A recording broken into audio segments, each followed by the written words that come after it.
Great, thank you.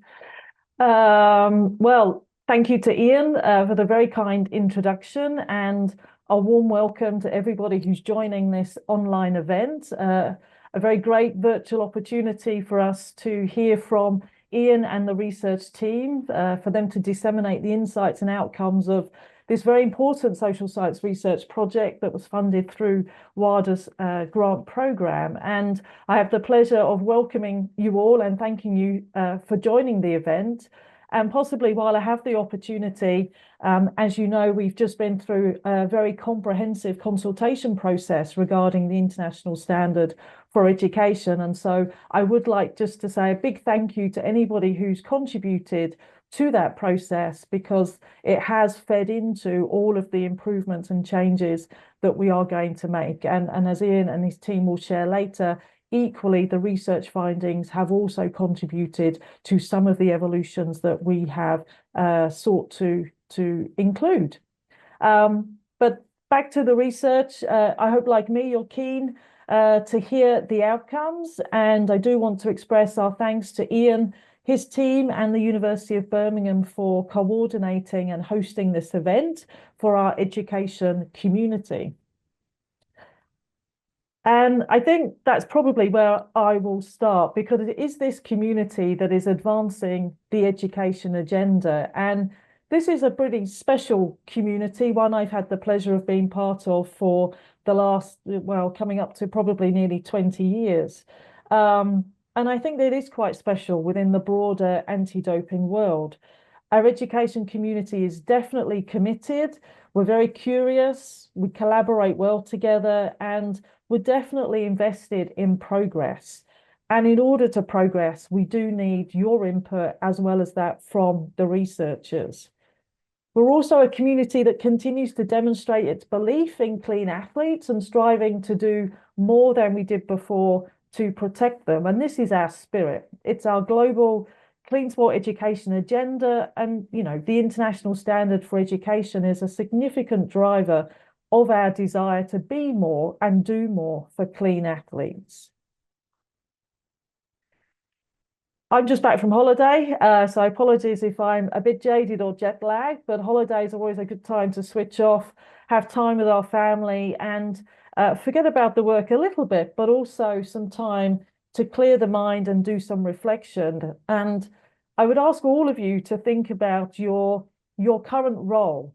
Can you remember preparing for your interview? Can you remember the first day in your office? And while maybe that was quite a long time ago for me, hopefully, like you, I can remember exactly those moments, preparing for my first interview to join the anti-doping community, preparing, I think, an education activity that I had to deliver as part of that interview.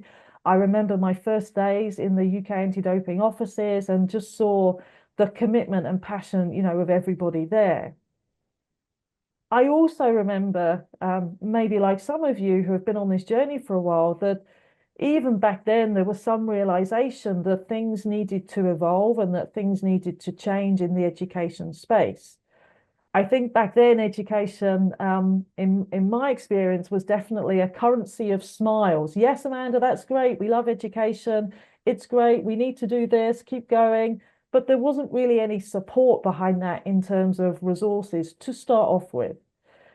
And so together we have fought hard to get education to the table, to move beyond a currency of smiles and to rightfully take a seat at the anti-doping table.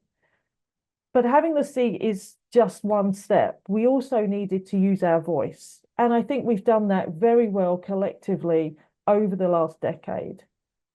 We talked, possibly shouted quite loudly about the concepts of prevention. And backed by social science research, we definitely pushed for the inclusion of the prevention model in the 2021 code.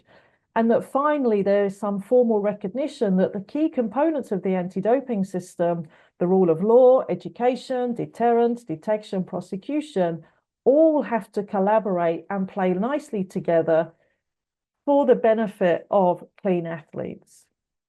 We also managed to shift the conversation together from catching cheats to investing in clean athletes. And we also used our voice at the table to shout very loudly about values. Perhaps we overplayed that card, I'm not sure, but something we can come back to as a community in the next phase. But we did shout loudly about values because it was the right thing to do. This is the foundation of clean sport. And we were finally heard that in terms of values, education plays a crucial role in instilling and reinforcing and reaffirming values throughout an athlete's career. And particularly in our ever-changing world with new events that challenge our vision and version of sport, values will always be one of the core things that provides the backbone for sport to stand up straight and defend its worth. And together with social science research, we definitely have a very important part to play here in defending our version of sport. Together, we've also elevated social science research, not quite to the 5 million budget that our science colleagues have, but even an example today in terms of large-scale global research projects such as this one, looking at the impact of introducing a new policy, is another example of the great work that we have done to help us keep evolving. And so getting a seat at the table and using our voice has led to some change and some evolution, all for the better. And I think throughout our careers, we've probably all had the difficult conversations about resources and team size and staff and educators and all of the policy requirements that we have to do. But despite that, let's not forget and always remember that how we've got to here and remember where we came from today, because our principles are still sound and we are definitely on the right track. And if you've had the chance to look at any of the feedback that's come in from the athlete consultation, we know that we have support, our efforts have the support of the athlete community, and that they are still wanting and needing more education. And so our evolution has to continue. Whilst most things will stay the same because we are on the right track and our principles are solid, we do and will keep evolving because we have to do that. It's the right thing to do in order to learn as a system from the stories, I suppose, that the athletes are sharing with us. We took a brave step in 2021 with the first launch of the International Standard for Education. Many said it couldn't be done, but together we found a way. We took a principles-based approach, therefore not dictating how people should be delivering their education and the ways that they should be doing it, respecting the diversity that we have within our very unique cultures. And wow, hasn't that diversity really benefited all of us? This community's willingness to share has really sparked some innovation and creativity in our education activities over the last few years, for sure. But as anyone in education knows, whilst respecting diversity, there are some core elements that support a quality education experience. And this is what we are unashamedly trying to codify with your help. We do need to learn at a systems level, as I said. This means listening to the athlete experiences. We can all recall stories that we have experienced within our own anti-doping organizations or indeed in the media, whether it's minor athletes, contamination, prescriptive medication that has become contaminated, supplement cases. We all are aware of these things that ultimately have some degree of unintentional doping. But it's these stories that drive our efforts in prevention. It's this that is what is meant to help us adopt a more prevention mindset to see how we can make things better. And so we have to include unintentional doping as part of our education programs. And we have to make sure that those in front of the athletes, whether it's education being delivered in the gym, on the field of play, online, or in a classroom, that those educators are trained and assessed and really have to be on their game, because the complexity now within anti-doping is increasing exponentially. And so we really have to make sure that our codified regulations are trying to ensure that the quality of the education experience remains and also improves. We also need to make sure that those who are finding themselves, the athletes finding themselves in a situation where they may have to defend an unintentional doping case, have enough information about the system to do so effectively. They do need to know a little bit about the governance of anti-doping, how it works, and what it means so that they can navigate some of these challenges.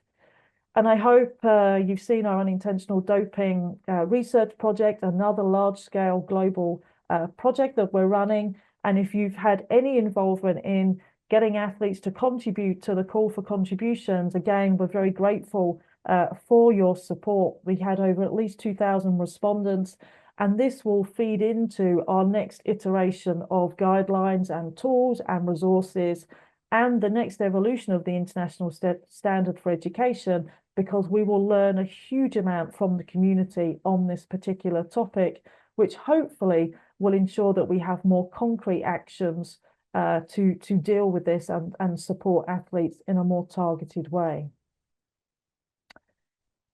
And so coming back to our core purpose, really, we must preserve, promote, protect clean sport and the athletes. We need many more Ps to do that. We do need some process. We do need some policy. We do need some practice and procedures. These are the things that help unify our approach while respecting diversity.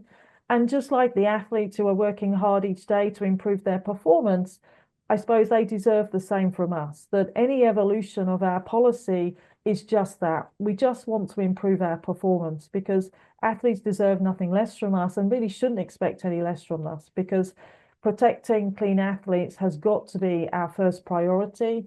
And all of this has to be done with prevention in mind. Finally, really for me is don't panic. We know, hopefully, you know, we have a code implementation support program. This isn't the panacea, but it's there to help, particularly if you're new in your role, to get started with some of the changes that will be coming through the code and the international standard for education. Please remind your wider colleagues who you might work with in other subject areas about CISP 2. CISP has two core elements to it. One is around resources that are really focused on this has changed and this is what you need to do. And the second part of CISP is the tools and templates that you can use on a regular, ongoing basis. And thanks to all of you who have made suggestions as to what tools and templates you think would be useful as we move to the implementation phase later this year for the new code and standards, we are taking note of those that have come through the consultation process, and we will be looking at what we can prioritize to develop to help you with the implementation. I'm going to skip forward.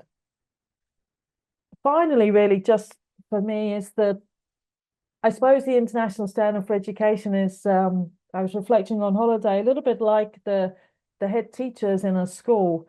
There's a bit of belief in the head teachers that they know that they have the community's interests at heart, and some belief that they're there to lead that community. There's some trust in the decisions and actions that they make to try and enhance and protect the education experience for the learners in their environments. And maybe with the head teacher, there's just a little dose of fear. I don't think anybody ever wanted to be called into the head teacher's office for something that they shouldn't have done.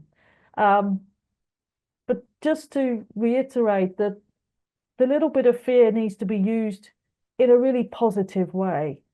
As we'll hear, I think, throughout the day, we don't want our community to fall into a compliance mindset. That's not what we want a little bit of fear to drive. Ticking a box is just something that we have to do, but that isn't why we're doing this. We want to strive for better outcomes for athletes.